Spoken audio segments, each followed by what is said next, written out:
Sky howdy, and welcome back to another exciting episode of World Bigfoot Radio. And this one's going to be kind of a cool show because it's somebody I've been trying to get on for quite a while now, and everything finally lined up. He's got a computer that works and all that good stuff that we're not using because his phone works better. And so first thing we're going to do is we're going to have him actually talk about some pictures and video that were at the end of the last show. And then we're going to talk about his background and some of the stuff that has happened to him that may or may not relate to this. But with that, let me introduce from that other continent over there, way over there to the east. You guys look over there to the east. See way, way over there to the east, beyond the ocean, and then past like a country or so, there's Germany. That's where he's at. Welcome, Robert Boston, Bigfoot in Germany. Howdy, howdy. Okay, well, hey, so interestingly enough, you kind of are one of the better people to take a look at this thing. And like I said before, this the pictures that were at the end of the last show, part 2, episode 84, Rich Soul, were taken by somebody that was out squatching with me just on a day trip. We went up to Patty Canyon, where, of course, I have a whole series of videos about that on my channel on the playlist that is Montana Bigfoot Project. And so I spent a lot of time up there already. So we were just up there for like an hour or two walking around, and we were going to recreate the shots from what I had seen when one of them was pretending to be a stump, and I caught him, basically. And Vinny's sitting in the same place where the stump, quote-unquote, had been, and I was standing where I had been. He was taking pictures of me in high res. And then a few days later, he started sending crops to me from these pictures going, dude, what's this? Dude, what's this? So I just had Robert take a look at it and see what he thought about it. So give us your official opinion on these, Robert. I kind of, since we don't actually truly know the true nature of Bigfoots, I kind of break them down into two categories. The 8+ foot tall hairy monsters, the Bigfoot, Sasquatch, yep. And then what I call the others. I have run into them over here in Germany, actually Europe. I've been in other places as well and also seen them. And they kind of line up directly with the Fae. The fairy realm and the old legends from Ireland and from back in the day. They always seem to be associated with vegetation, etc. So when I'm looking at this photo with you standing next to the tree, I see both of them in there.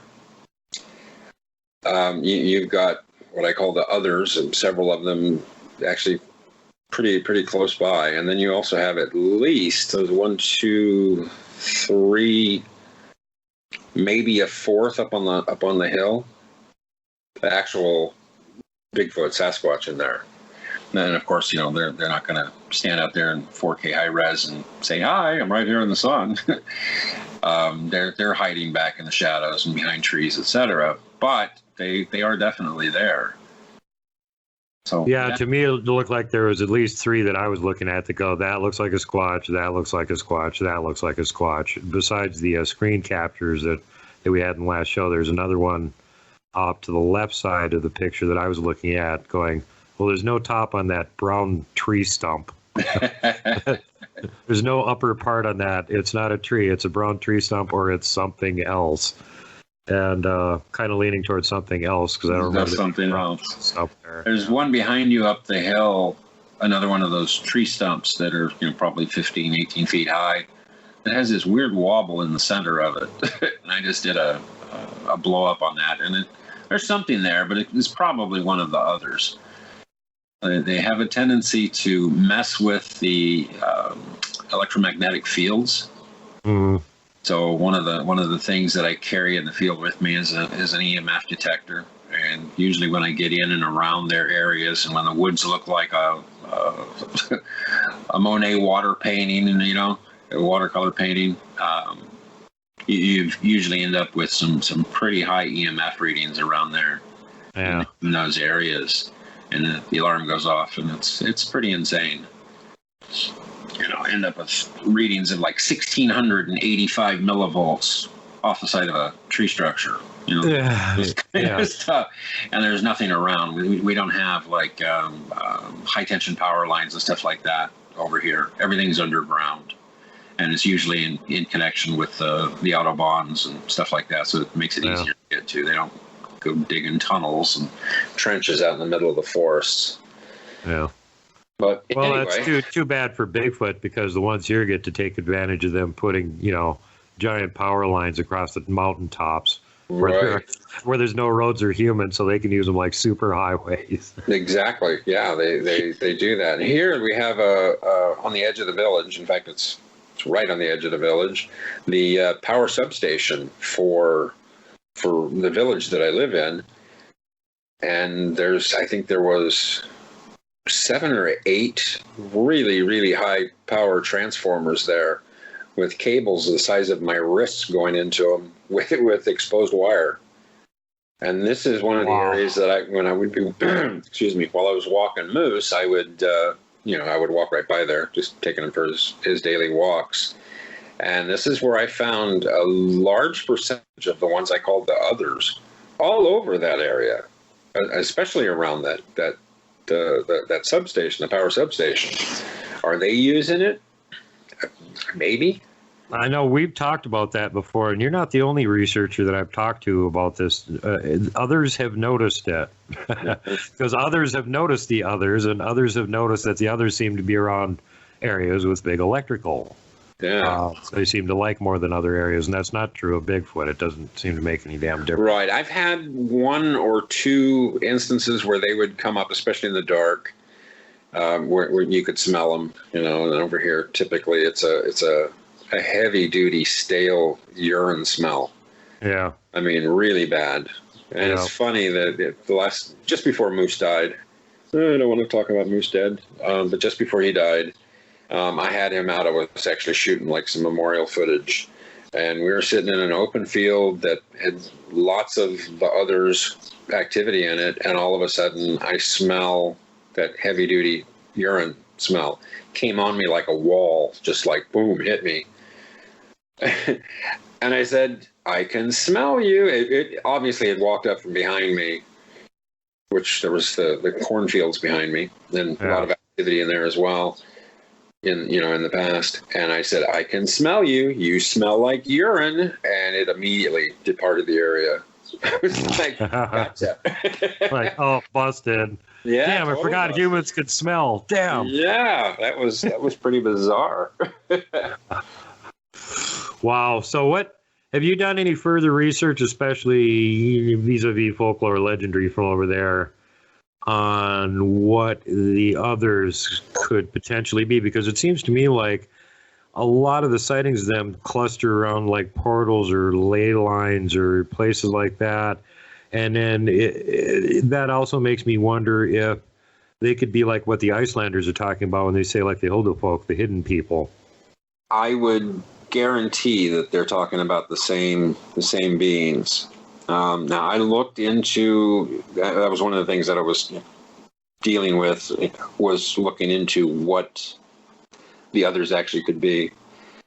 And because of the language barrier over here, and the wife wasn't always available to Ubersets for me and translate, I looked into the UK, Ireland, Scotland, Wales, to see if I could find additional in English stories, myths, legends, whatever, anything basically written down on little creatures. Because I have seen things that look like what we would consider as a leprechaun, little green beings and stuff like that. And then we have besides Bigfoot, we've got the ogres and this kind of stuff. And I've gotten one that I call it an ogre. Whether it is or not, I don't know, but I call it an ogre because it looks like something that belongs in a Shrek cartoon. I swear. It looks like Shrek, only orange, basically. And you guys are looking at it right now, so you can decide what you think. Yeah, in the yellow box on the top right corner. Yep. Yeah, it's bizarre. So when I finally found some records, regarding little people and hidden people and things that had the ability to disappear and this kind of stuff. It led right into the Fae, or the wee people, the wee folk. Yeah. And a lot not to be confused with Bigfoot, who is the wee folk, apparently. Yeah. By the smell. Exactly. They lined up perfectly. And then, I'd heard stories about Iceland where they would, divert a highway because they didn't want to go through that rocky mound because of the little people. Yeah. They seem to line up. But, this is the land of Germany, the land of Grimm's fairy tales and all kinds of crazy insanity and things that have happened throughout the years, both in modern time as well.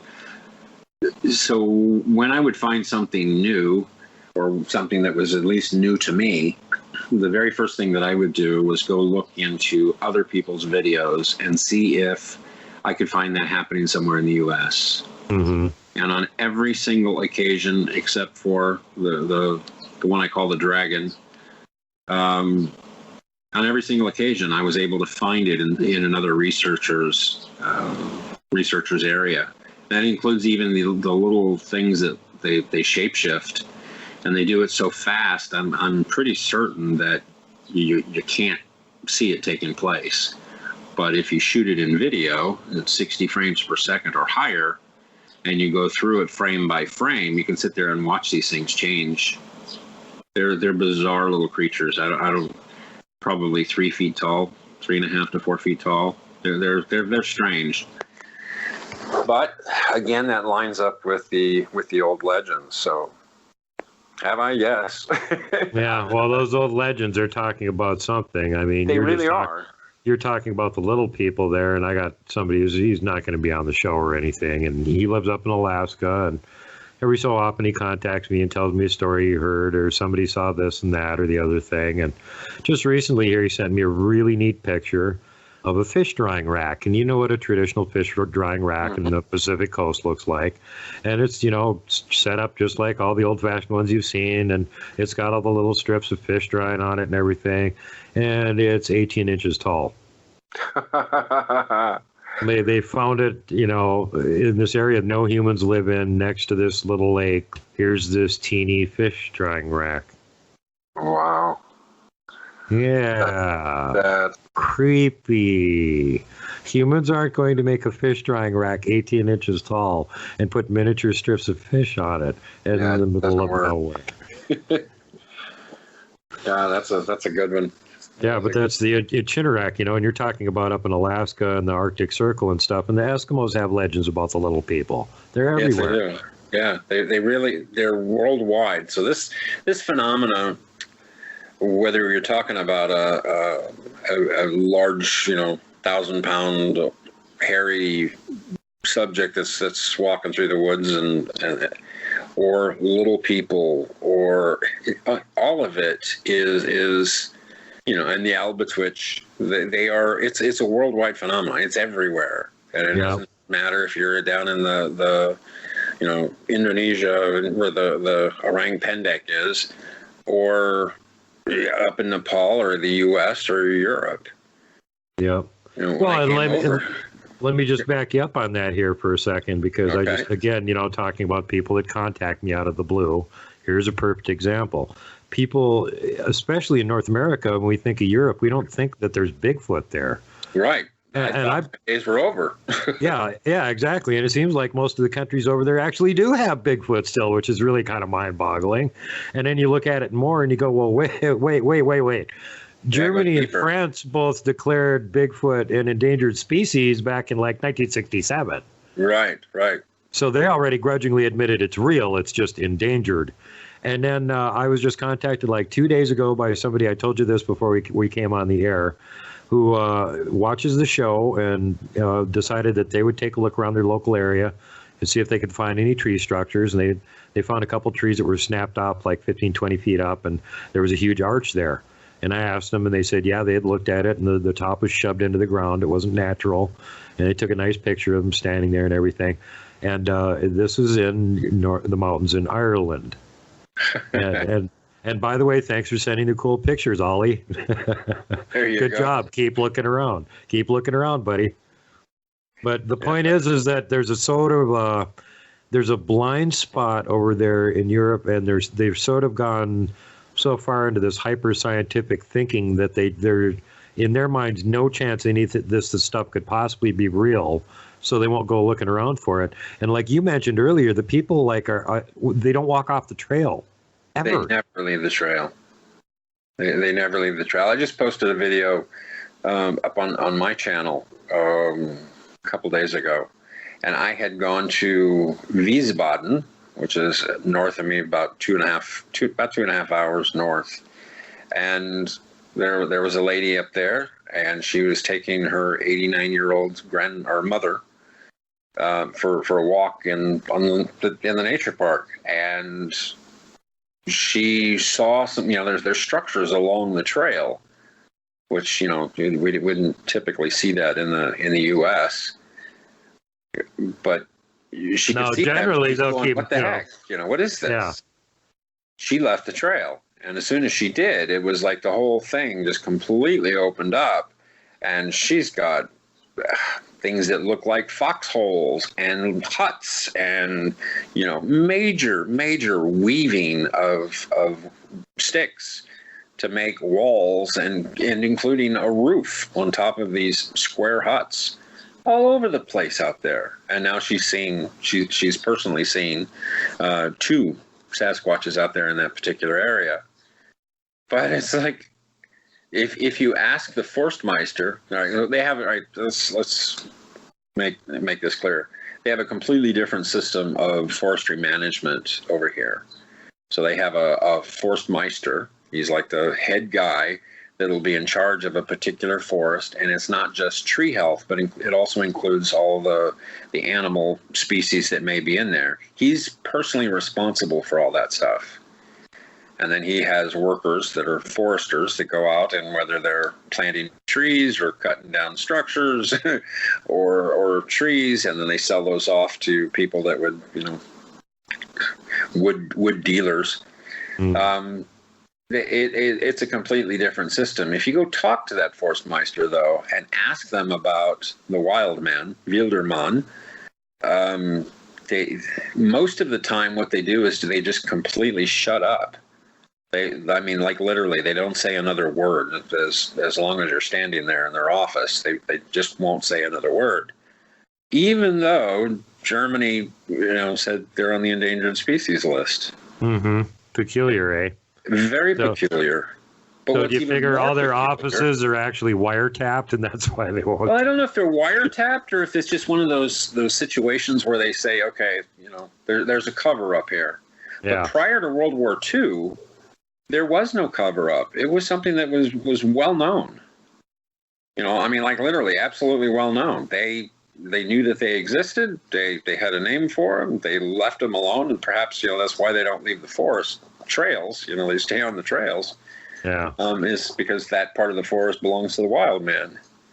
But it wasn't until after they lost World War II and we came in and, basically managed the country for several generations that this became a position of cover-up. It's really strange. So you think we forced them into it? I think we may have, because they have hundreds of years of tradition and legend and explanation and everything else for the wild man and all the other things that are out there in the forest.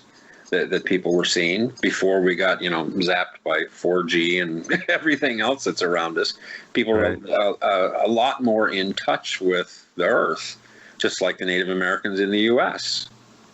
They weren't getting zapped with all the kinds of crazy electronic, stuff flying through the air. And all anyone has to do that's a hunter or someone who goes camping and backpacking is next time they're out there, notice how you become more in tune with what's around you after you've been out there for a couple of days. Right. Get away from your routers and your high tension power lines and stuff like that. And it takes a couple of days for you to kind of clean out and get in touch again. It's very bizarre how this whole thing has come around like this. But anyway, I don't know. It's just very, very strange. Their activity. Now that place in Wiesbaden, it's a nature park in the center of the city. It's a very good sized nature park, but the Forstmeister actually lives on the grounds. His backyard is this big nature park. There is no way on earth he doesn't know what's going on in his assigned section of the forest. Yeah, but he's responsible for everything. So they have like a degree in wildlife biology and just everything that would be covered within that forest. They have to be perfectly trained on it and recognize and manage everything that's in their forest. So yeah, there's no way he doesn't know what's going on. Wow. Yeah, that's just. Yeah, it's an interesting system, but it's right now. Germany is in the middle, and I heard from somebody over in the southwest France the other day. Also, they're experiencing the same thing. We are in the middle of an extreme flap over here, sighting flap. I'm getting 4 to 5 different sighting reports, and people contacting me saying, "Hey, I got that stuff over here too," and my neighbor saw one. It was going for a walk. So it's right now the 2 people that I'm dealing with most is in Wiesbaden, and the other one is all the way up in Bremen, that is like way up north, way up north, up near like the North Sea. That's where they've got the ports between Bremen and Hamburg. That's where the major ports are for this part of Europe. Burgers. I'm telling you, man, the one that attacked the horse, that's in broad daylight. They apparently just something is going on, and I've heard a lot of researchers talk about how the population seems to have exploded all of a sudden. I've been dealing with that for 5 years over here now. They're right on the edge of the forest. Or, they're in the forest right on the edge of the village. They're in the farmlands that are right on the edge of the village. You'll hear screams, especially in the summertime when it's really like crazy hot here because we don't have air conditioning. I'll hear screams. The forest is 3 blocks away. And, for some reason, nobody ever calls the Polizei. I don't know. You hear screams like it sounds like a woman is being murdered up there, and nobody's calling the police. Yeah, right. It's just normal. Yeah. Every 100 years or so, you hear lots of screams coming from the woods. Pay no attention. Keep walking. Keep walking. Okay, didn't you tell me that there was a town that had a really old fountain in the middle of it of Der Wildermann? Yeah, that's actually the name of the village is Wildermann, which is Wildermann. Yeah, wild man. Yeah. At the center of most of these, what they call the Altstadt, which is the old city, the original city that's probably my village was founded in 1048, so it's almost 1,000 years old here. Wow. But most of these little villages have like a center fountain, and that's where people came with their buckets and got water. The center fountain of Wildermann is a Bigfoot standing there with the fountain. That's the center. I'll do my best to track down the image for you guys to look at. Okay.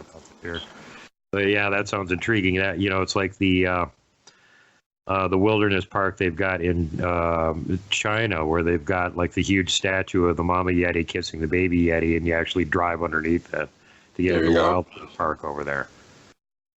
So it's just so weird with these countries. It's like on the one hand, they practically come right out and admit it's real, and on the other hand, they're like, no, it's imaginary. Shut up. Don't walk away. Don't look that direction. Don't pay no attention to the wild man juggling the tree trunks. Yeah, that doesn't happen here. Yeah, exactly. Even though we've got a reserve set aside just for them. Yeah, exactly. Well, and you hear about it all over Europe. I mean, they get pictures of them coming out of the mountains in Poland and stuff too. I mean, come on, man. Yeah, see, that's the interesting thing, because that's kind of like the dividing line. So I've been in this since 2005, and I started in California. I've been in Nevada. I've researched in Idaho, parts of northern Arizona, and up around Flagstaff. And all that time until 2014, I had never heard of anything coming out of Western Europe. Western Europe, that's the dividing line. Poland is over on the eastern side. Right. And in Eastern Europe, sure, all the time. Whether it's the Almasty in Russia or, it just, that's okay. But we never hear anything from Western Europe. So when I came over here, I assumed that my Bigfooting days were over. I didn't come over here on vacation. I moved here. So, and since I had never heard of anything out of Western Europe, I thought that was it. So the wife and I went for a walk and through the forest, and there was a bench. We sat down on this bench, and I tried to take a selfie, and there was a big X behind us. And I went, what? Wait a minute. I didn't even take the picture. I saw it in the camera on the screen. I was like, wait a minute, what? I turned around and I looked, and there's this big X. I'm like, oh my goodness. And you're like, what? They're everywhere. not supposed to be here in Krautland. What the You're hell? not supposed to be here. No. No. I had assumed that I had gotten away from it. So I took a walk in another part of our forest. I call it the distal clean, and that was my site one. It's kind of the backside of the meadow, which is my site two and primary site. And as I'm walking down, I've got a camera in my hand, Nikon camera in my hand. I've got my iPhone 6 Plus in my pocket running video. And I hadn't bought a camcorder at that point. I just had that Nikon bridge camera. And I walked down this probably 1,000-year-old Roman road that cuts through our forest. And there's a restaurant on the left, and there's a house on the right, and leaning against the person's fence, this house was a giant X structure. And I went, wow. God. I mean, leaning against the fence, and they've got this dog that is a complete psychopath. Wonder why. Well, that was, when I saw that X, I'm going, well, no wonder that dog is nuts. Yeah, he's having to deal with this on a nightly basis. And they came up and set that up right next to the dog's territory, so the dog's freaking the hell out. He is. And I mean, now this is all in just a matter of minutes, because the parking lot's right there at the top of this road. I get a rock thrown through the trees, and it lands at my feet from the left. And then I swing the camera in that direction, and I get another rock thrown from the right. And I swing back in that direction, and then I hear what sounds like a 1980s hair band drummer just losing its mind up in a tree next to me. And as I start to pan up to see if I can see anything, I literally hear my phone in my pocket do this electronic sizzling. It's being fried. Oh, God. And so I go up with the camera. I can still see the screen on the back of my camera, and I look up.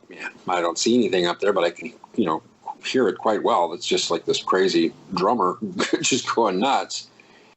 And I ended up spending probably another half hour or so walking around, looking at all the different structures that come right up to the edge of the trail. X's and leaners and arches that are pinned to the ground. And, I'm just blown away at how many structures that there were. Now, the reason I chose that particular forest is because across the street and, down this kind of catty corner from this parking lot and this restaurant is an old folks home. And my wife's mother has been working there since, late 70s, I think. She's an occupational therapist. During the summers, my wife, when she was a teenager, would go there and help out.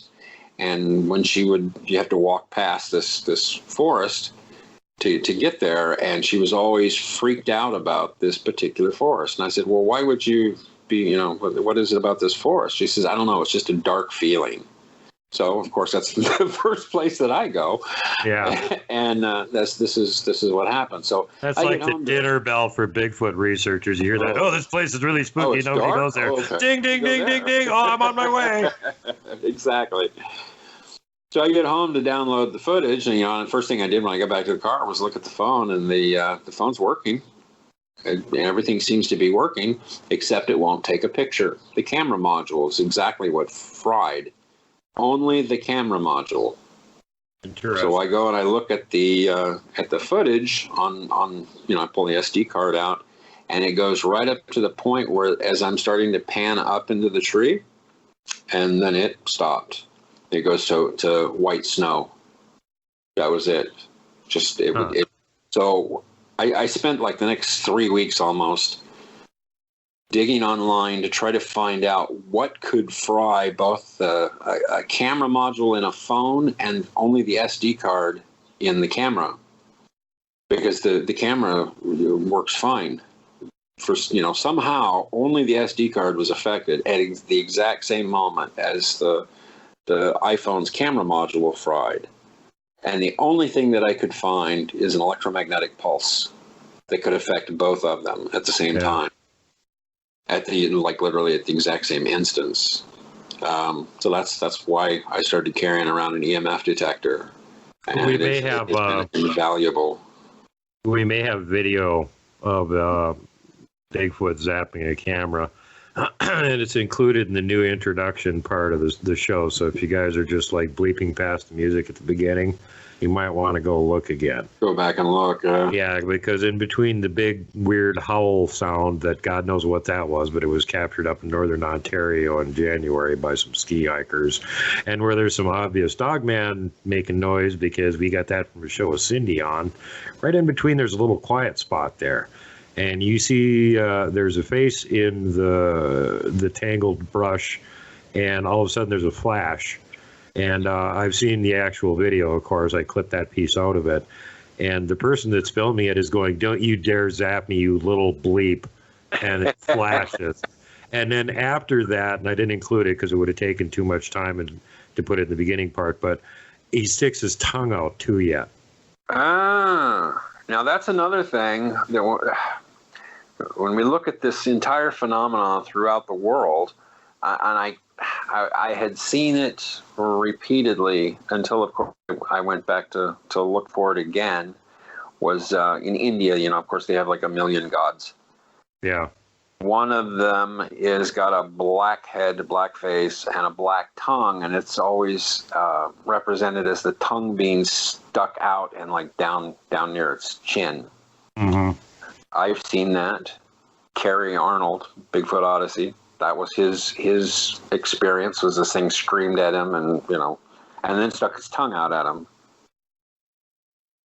The I don't remember which critter it was, but in the fairy realms, there was one of them that was mischievous that would stick its tongue out.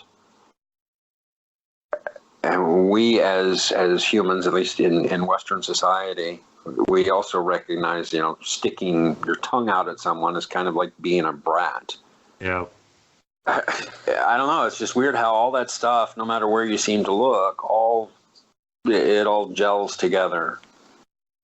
Well, we have personalities too. This particular one that we got this piece of video of him trying to zap the camera, which he did. He fried the battery on it. It died a couple minutes later. Anyway, he's been captured multiple times on video. Never really good images of him or anything, but you can see him basically. And he's got kind of an attitude. And at one point, apparently, when the person in question showed up at the research area and started doing the usual "let's pan the wood" line, she caught sight of this one standing just inside the brush line, and he was holding up a cell phone and stuck his tongue out. Like, yeah, I've got one of those things too. Who knows where the hell he stole it from? Good and grief. I'm sure, yeah, probably didn't know what actually to do with it, but stuck his tongue out and held one up like, yeah, I got one of these things too. That is bizarre. I hope he brought it back to whoever he kiped it from, because they're probably pretty cheesed that he ran off with their cell phone. Probably, and probably someone was probably getting ready to take a picture of a pretty tree or flowers or something, and it sticks its head out and yeah. Or most interesting case scenario, they've got one of those GPS locators on it so that they can ping it and figure out where it is, and they find it's like 35 feet up in the crotch of a tree in the middle of the woods. I actually have that turned on my cell phone. Of course, it's on my Mac, but my MacBook. But I have it turned on my cell phone just in case something ever happened to me while I was out in the woods. I didn't make it home. The wife could actually ping my cell phone at least and find out, where it was last or where I was at some point with it, just in case. Where to send the meat wagon to. Exactly, yeah. Where to send the meat wagon, or at least where to begin the search for my body. Well, his cell phone and his hand are over here. I don't know where the rest of I don't know where the body went, but here's a finger. Yeah. Ooh, another piece of finger. Ooh, it looks like the liver's missing.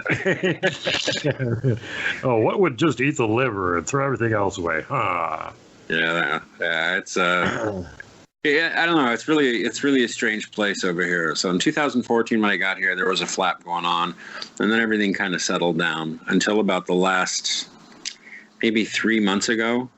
It kicked off, and right now it's currently in. It's in full swing. I have actually offered other researchers to come over here and help me and actually give them a place to stay and even take them out castle stomping if they wanted to afterward. Nobody's ever taken me up on it. Wimps. It's like the most expensive part of a European trip is the hotel room. Those can be extremely expensive. For something that really isn't all that great. But nobody, I said, yeah, I've got a place to stay, a huge home that's like, 250 years old at my mother-in-law's house. She lives there by herself. No one's ever taken me up on it. It's like a 3-bedroom home too, which is really, really unusual over here. Everything here is apartments. Yeah. But anyway. Well, 250 years ago, they still had some space over there, so they could make things. And they still built on top of each other. Yeah, I know. Strange is the farmers, their home, the farm home, and the barn, and all that stuff. That's within the city, and so you'll see tractors, carrying a disc or a cart, a produce cart or something, driving down the roads all the time over here. And then the fields themselves are actually outside the city limits. And the reason they did that is because until just, prior to World War I, they were still killing each other. Villages would go to war against other villages right next door. And it was usually over resources. And do you think that has anything to do with the bloody history of the area that you're researching? Because we talked about that. I think so. Before, I really where those little villages used to fight with each other all the time. And it seemed like it was centered around this little lake subsequently drained. Right, which doesn't exist anymore because we won that war. My village actually won that conflict. So there's 5 surrounding villages that all, they changed the name. They, like they do in the U.S., they'll grab a little area that has a bunch of villages and rename it and make it all one, name it under one city. But there used to be a lake around over here, just to the north. And there are 5 surrounding villages that all hated each other. My particular village is actually backs up to the side of a hill, which makes it kind of difficult for farming. And what they wanted to do was fill in this lake and turn it into farmland, but leave creeks flowing to each one of the villages. And of course, the other 5 villages, since they hated each other anyway, they all said no. So they went to war. That was... All right. Yeah, let's kill each other off. Well, as Mark Twain said, whiskey is for drinking and water is for fighting over. There you go. That's what they did here.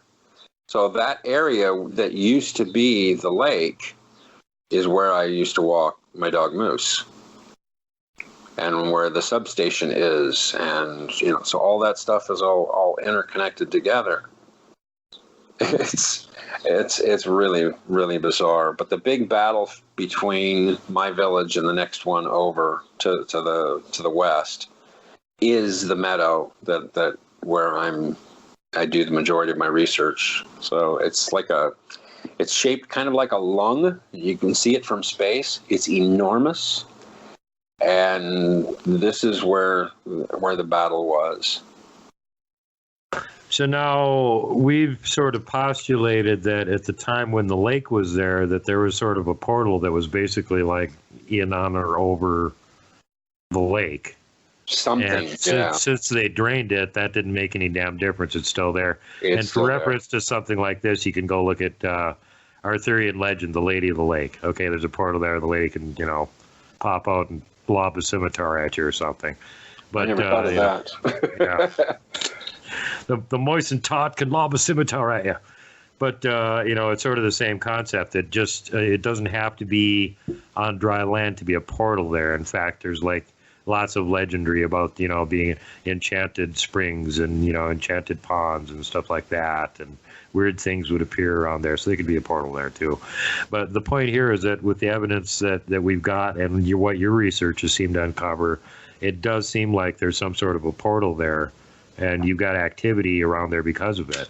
And I wonder if, how much you think the others are connected just to ley lines and portals. Well, because it doesn't seem like you really see evidence of them in places other than like where there's portals or megaliths or something. I see them primarily where there's water sources, whether it be a creek flowing or a lake or a spring.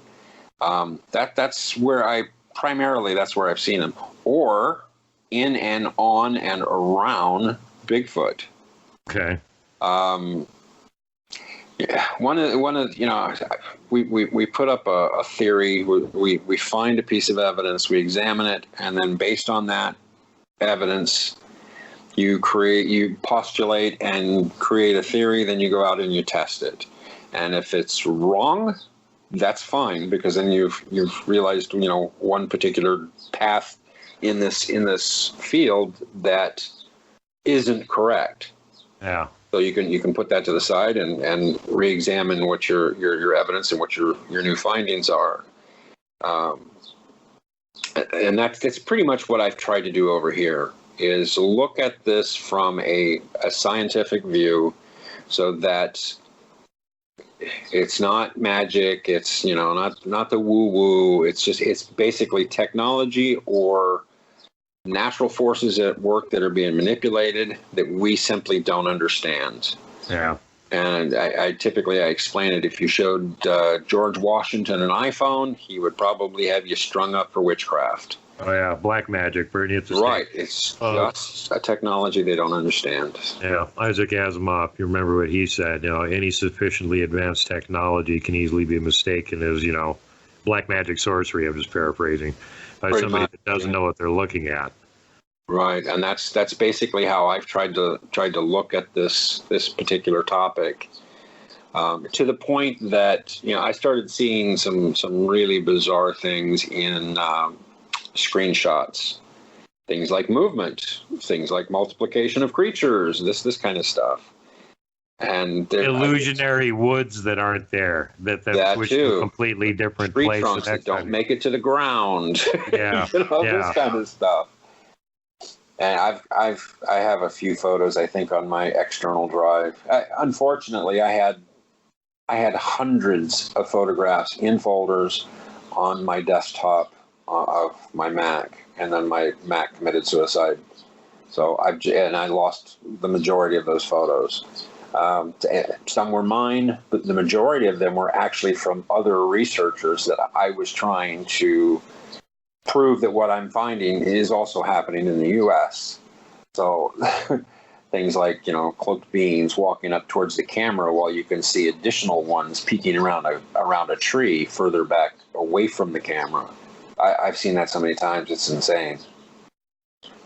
Yeah, and then there's the orb thing too.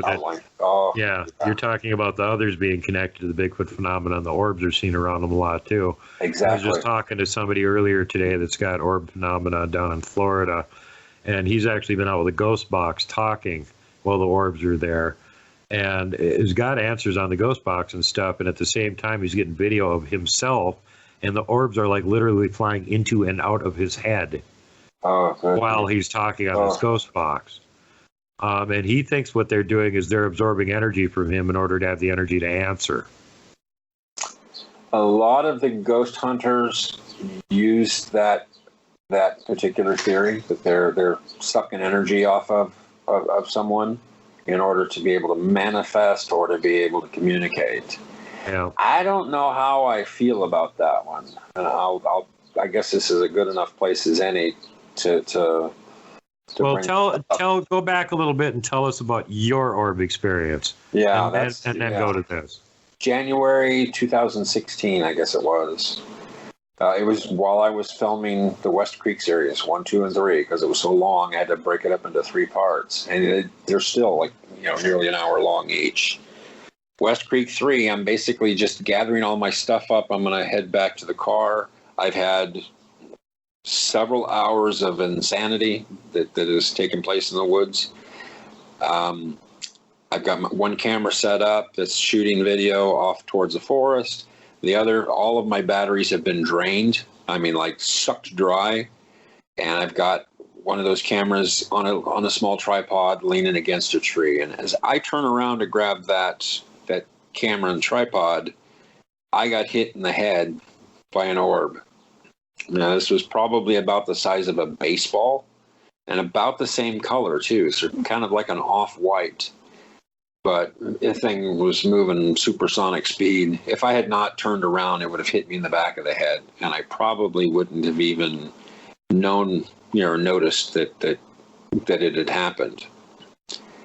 But I had as I turned around, it hit me in the forehead directly above my right eye, which kind of gets important later on. Frontal lobe.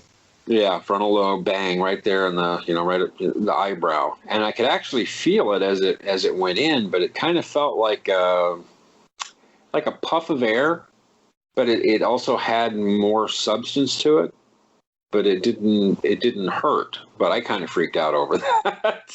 I could be heard on screaming and cussing, like, "What the heck was that?" Oh my God, I just got hit by an orb. It was pretty bizarre.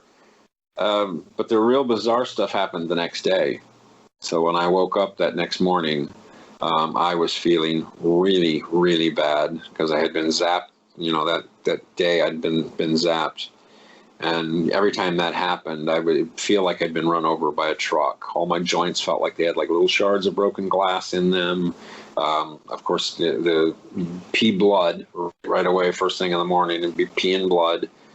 And I would spend the next day or two basically bedridden. Morning when I woke up, here's the broken glass in the bones and peed blood. And I came and I sat down on the couch and I looked down at the floor and I noticed a spot in my vision but it was only in the right eye. And it was like just below where you try to, where your focal point is, where you're looking at things. So it's like just below my pupil. I even went and looked in the mirror just to see if I had something on my eye because it didn't hurt, but it was there and it looked like it was, probably 4 feet in front of me, but it was everywhere. But then as I started to look around at other things, I noticed that my vision was also like messed up. It was like looking through either kind of like looking through a layer of water or looking through a layer of cellophane film of, the best I can say it, I guess, is like their world. Now, I don't know if that's a dimensional thing. I don't know if it's something that's here all the time that's out of our little skinny sliver of normal light. They're beyond the veil, and that's what it says in the Bible, too, that they're hidden from us on purpose because we'd freak out if we could actually see what was there. And I'll tell you what, I freaked out for about 30 days. I mean, like literally, it was about a month long, and it continued to get worse and worse and worse. The longer it stayed in there, the more difficult it became. I gave up driving because I really couldn't trust what I was actually seeing. Because you're seeing like their reality and then like their reality in the background, our reality. Yeah, right. It was overlaid our reality. And I had just gotten my really good camera, and I'm standing in one farm field, and I'm shooting diagonally across that farm field and another one to the main road that runs from our village over to the next one. And there's a sidewalk there. And as I'm looking at that sidewalk, on full zoom, I see two very large, kind of blobbish critters walking down the sidewalk, and they had to be about 15 feet tall because it's basically a soccer goal that's there, as part of the playground for the kids, and it's as they go by it, just walking down the sidewalk, their head height is even with this fence that's behind the soccer goal. And so I spent like that next 30 days seeing all kinds of weirdness like this. It drove me nuts. And a lot of people don't know this, but I'm actually an ordained minister. I was in a deliverance ministry in Los Angeles for 3.5 years before I moved to Idaho. The only thing I knew to fall back on was my Christian experience, and I went through a self-deliverance. And when I did, whatever this thing that was in me, because I swear it was like having a really bad roommate, inside your head. Yeah. It left. But it left a residual vision thing going on. So I see our normal reality fine now. There's no cellophane thing, veil or whatever it is that's in front of it that was overlaid it. That's gone. But as far as the others and Sasquatch, even when they're hiding behind trees or hiding in the bushes, I see them just as clear as I would see you walking, through a field. They are there. So it's a very bizarre thing. I don't know how to. So one thing that I would really, really recommend researchers, if you see the orbs, remember what the Native Americans said. If you see them, leave. Turn around and go. Well, the other thing you should mention is the side effect of having this thing basically possessing you for a while. You did things that you would not do normally. Yeah, that's true, because I have a hard drive. It's a 2 terabyte hard drive that's pretty close to full, and I had some just absolutely amazing things that I had caught on video that I had not yet released. I went through all of my photographs, all my screenshots, other video stuff that I hadn't uploaded yet, and I just started deleting stuff. And why do that? That makes no sense. Right. I mean, all the time and effort you put into gathering all this information and all these great images, and all of a sudden, and physical pain and, expense, time. And then all of a sudden you're just like, I'm just going to delete everything. Yeah, just get rid of it. Yeah, that just doesn't make any sense to keep that around. It was weird because what was going through my head at the time as I was doing this was, you know what, I am so done with this Bigfoot stuff. I'm just going to go ahead and delete everything. That doesn't make any sense. Even if as a researcher who's been at it this long, even if that was something that I had decided to do, the last thing I would do is get rid of all the good stuff. And I mean, good stuff. Yeah. Like stuff coming out of trees. That really just doesn't make any sense. But it wasn't even just my footage. It was everybody else's footage too. I was seeing the stuff in their footage that they hadn't seen. Yeah. I'm not sure you got the picture anymore handy, but if you do, make sure you send it, where you had taken a picture or video of an area of woods, and then you took another one later, and it was like the woods had literally changed.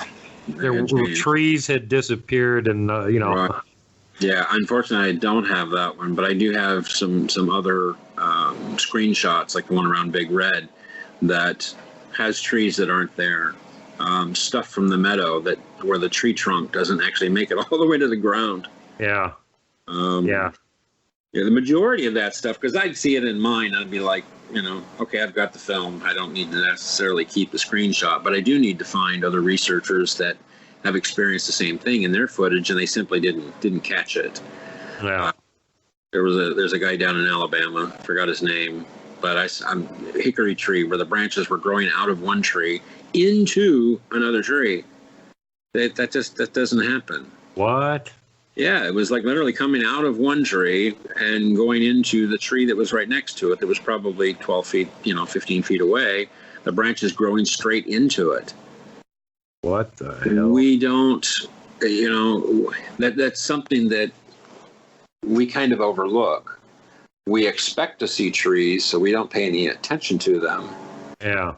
Even if the tree trunk doesn't go to the ground. And I can't tell how many times I've seen that. And other stuff that looks like there's a tree there, but it's not. There's no tree there. It's kind of almost the same color as the trees that are next to it, but not quite. Yeah. It's one of the things that now sticks out in my eye. I catch that stuff. So make sure that you're kind to everyone. Safety first, last, and always. Pay it forward. Don't be mean to people if you don't have to be. Don't flip off the mountain giant. Don't poke Dogman with a stick. Don't punt the puck, would you? And for God's sake, whatever you do, do not hug the Wookiee.